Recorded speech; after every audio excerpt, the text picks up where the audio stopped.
Good morning to all of you.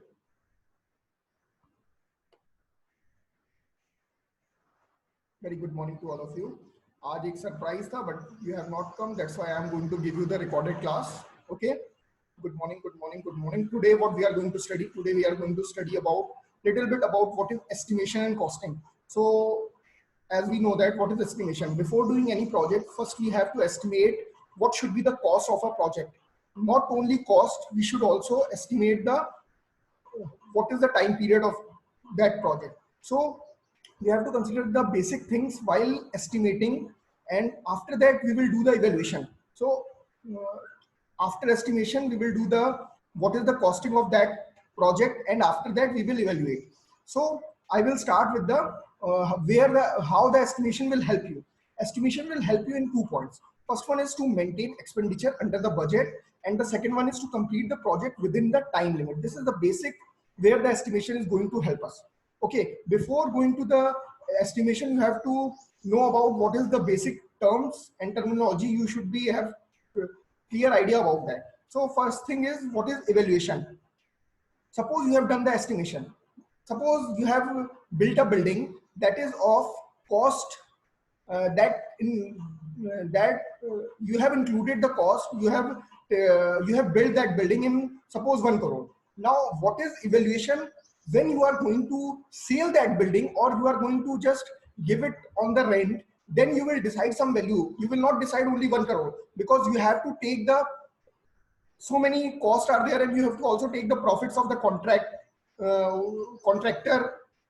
Approximate the profit of the contractor is 10%. So you have to take all the consideration. So while constructing a project, you have to take the total value. That is known as evaluation.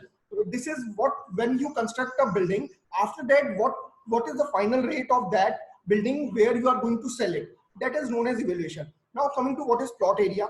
Plot area is the land of the part on which you are going to construct your building. It included all the areas that is open also, and that the total area is known as plot area. Now coming to what is plinth area.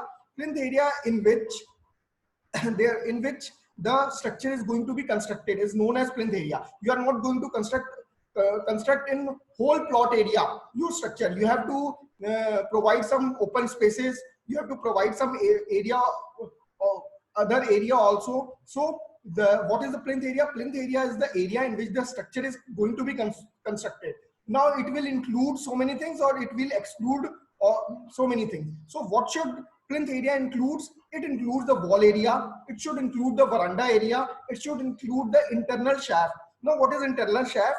If the internal shaft is less than 2 meters square, it will be included in your plinth area. Now what is internal shaft? Suppose you have to give space for pipelines for electrical purposes, so that is known as internal shafts.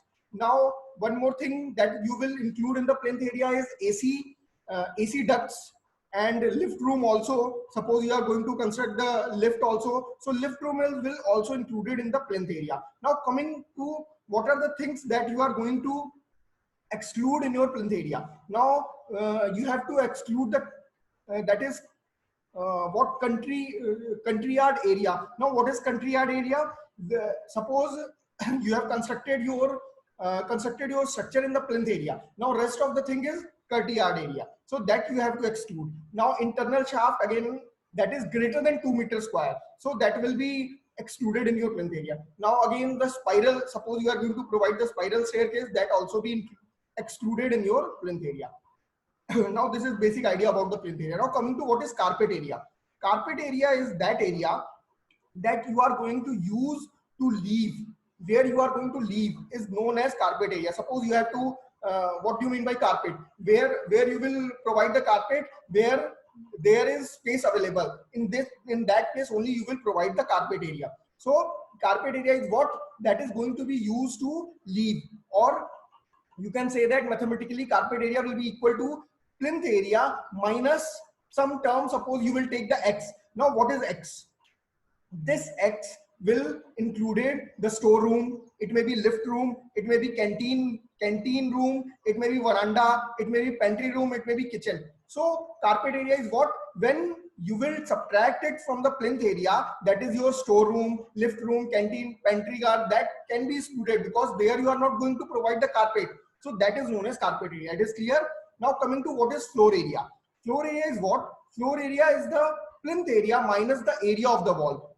That is known as floor area because you have to deduct the area of the wall in the plinth area, then you will get the floor area. Why we are considering the floor area? Because while calculating the cost, we have to consider these following terms. What is plinth area? What is floor area?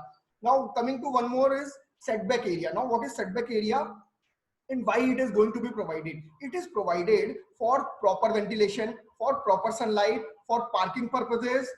And as we know that, suppose your height of the building is increasing, then the setback area should be also increasing. So this is what idea about the setback area. Now coming to circulation area. As we know that anything that is going to be, that is used to roam inside your home, that is known as circulation area. It should include the veranda, it should include the lift room, etc. Now coming to that, what are the lump sum items? As we know that we should do the lump sum contract, or we should do the, suppose there are, apart from this, there are so many items that we are going to use in our construction. So there is one more term is lump sum item.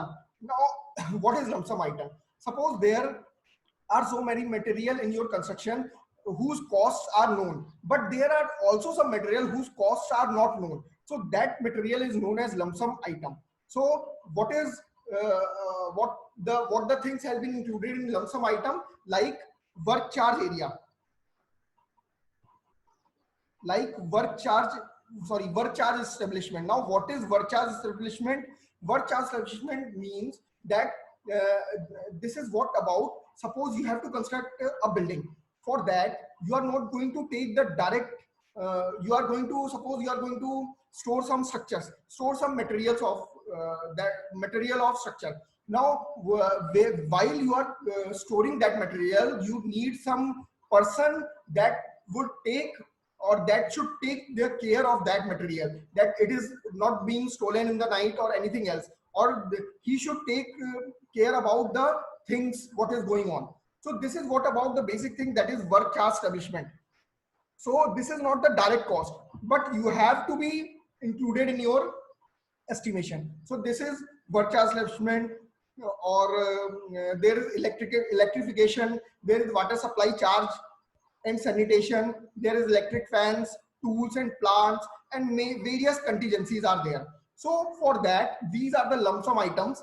For that, there is particular percentage that has been fixed by the code. So BIS code. So we have to follow that code also. So work charge establishment is included 1.5 to the 2% of the total cost of your project. Now, what should be the electrification? That must be 8% of the total cost. Water supply charge and sanitation, again 8%. Now electric fans or electric appliances, that will include the 4% of the total cost. Tools and plants, that is 1 to 1.5% of the total project. Contingencies may include so many things, like there are so many other expenses are also there. Suppose you have to construct the structure in 1 year, but the project has been delayed due to various reasons, so it will include also. This is what 3 to 5% about this. This is what the basic idea about the lump sum contract. Now what should be the profit of contractor? Suppose a contractor is going to construct a project, then he have to take the various consideration. That's why the fixed percentage of the contract is 10%. It may be vary according to the large project or the small project. Suppose there is small work, it may be extended to 12% also. If there is large work, it can be reduct 8% also. So this is what the profit of the contract. Now coming to what is the estimation, what we are going to estimate. Now there are so many things that we are going to estimate. First thing is coming to cost of the land. First we have to find out the cost of the land. What should be the cost of land? It should include the actual cost of the land, the brokerage, legal documentation, and the survey of the land. That should include in the cost of the land. Now again coming to the contingency, there are so many things that you have to also consider, that may be 3 to 5%. Now coming to legal expenses, that may be environmental and physical and so many other factors will affect the legal expenses. Now coming to one more that will include in our estimation, that is cost of structure. which should include cost of material, cost of labor, water and electrification. That also include the engineer's fees also, because engineer is going to give you the two types of estimate, that he is going to give you the detailed estimates, and also the he is also going to continue visit your site, or that will be known as supervision fees also. So this is what about the estimation. This is the basic idea what we are going to do. Now coming to how the process is going to be done. It is done by the step by step. Suppose you have made a plan, and after that it will be go to the administration section. First it will be sectioned by the administration. After that it is sectioned by the technical section, and after that it is done by the financial. So technical section has been done which is done by the engineers, that is known as exact estimation. He is going to tell you about the cost and the various things that is going to be technically sound. So this is what about the various things. Now coming to one more thing that we are going to study in estimation costing is tender. Now what is tender?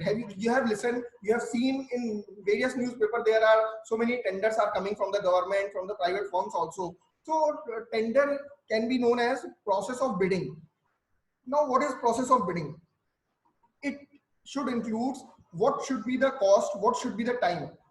Suppose, now how you will say that, suppose a person is doing a work in 10 lakh rupees in 1 year, and another person is doing same work in 8 lakh rupees in 1.2 years. So how you can say that which work is good, which work is this is decided by the tender. Suppose everybody can fill the tender, after that will be decided which work should be done. So this is based on the cost benefit analysis, that should be done by the cost benefit analysis. Now coming to various types of money that can be included in tender.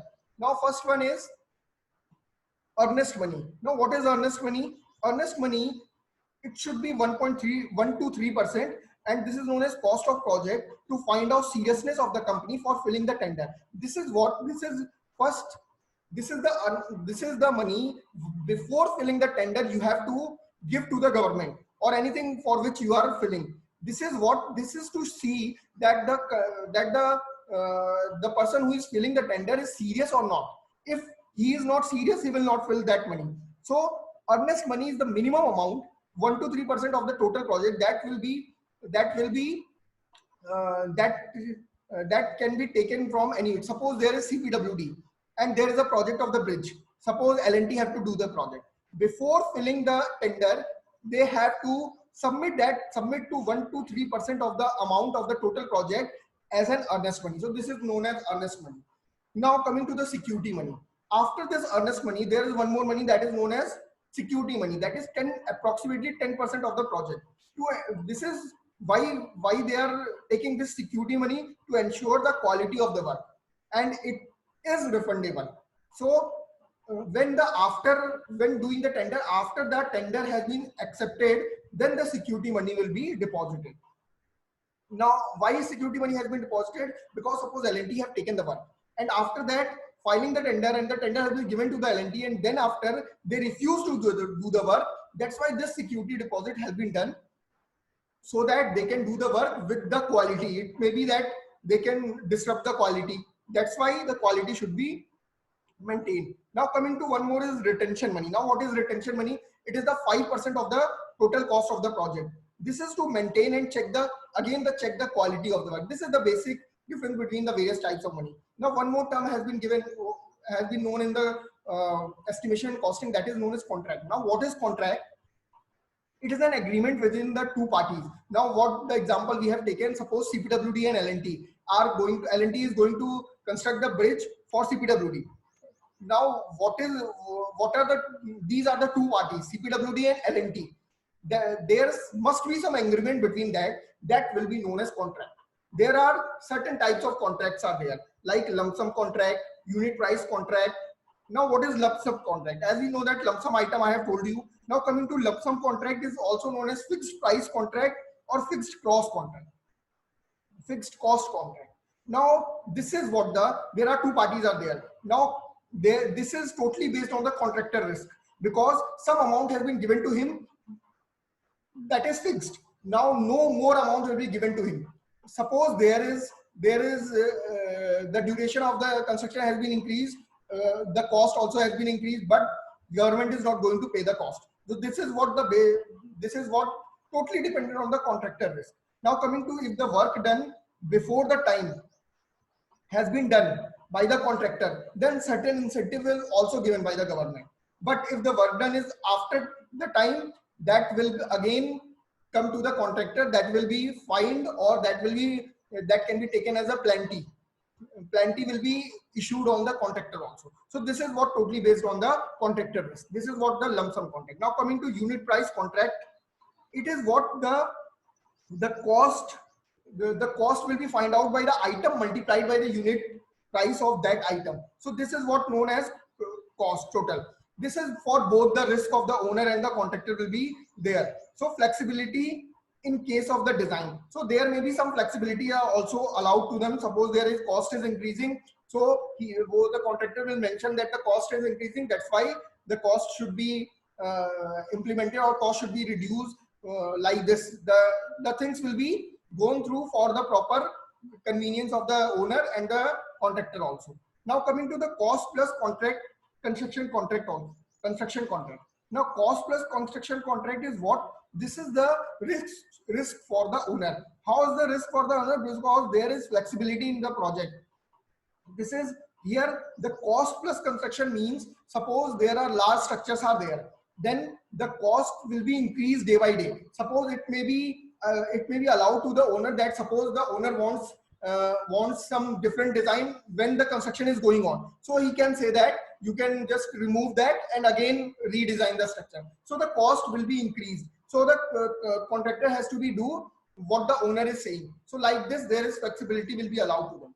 Now coming to the target cost construction contract. Now here there is two combination: target cost of lump sum plus cost plus. So there is fixed price also, and there may be changes are also there. So there is low flexibility here, the limited time, but the fixed cost and fixed facilities that been given to the owner. So this is what about the basic idea about the estimation costing. This is the basic idea of what we have to do. So that's all. Thank you.